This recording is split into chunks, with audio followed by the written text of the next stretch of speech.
అందరికీ నమస్కారం. వర్షాధారం పంటలు వాటి పేర్లు: మొక్కజొన్న, జొన్న,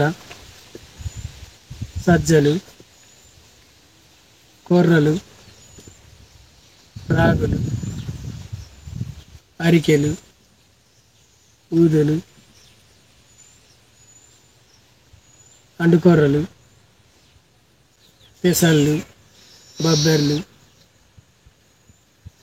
మినువులు, కందులు, వేరుశెనగ, మంచినీళ్ళు కూడా ఇవి వర్షాధారంగా వేసుకోవచ్చు. ఈ నీటితోనైతేనో వరి, మన తెలంగాణలో వరి ఎక్కువ వేస్తారు. ఇప్పుడు వరి ఏంటంటే కొద్దిగా శ్రమ ఉండదు, కోతుల బాధ ఉండదని వరి ఎక్కువ వేస్తారు.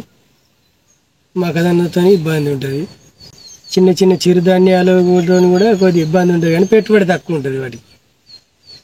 మొక్కజొన్నకు వరికి పెట్టుబడి ఎక్కువ, అవి పెట్టుబడి లేని పంటలు. అవి ఒకటి ఎక్కువ ఒకటి తక్కువ అనేది అన్నీ అవే దిగుబడి వస్తాయి. వీడియో నచ్చితే లైక్ చేయండి, షేర్ చేయండి, సబ్స్క్రైబ్ చేయండి.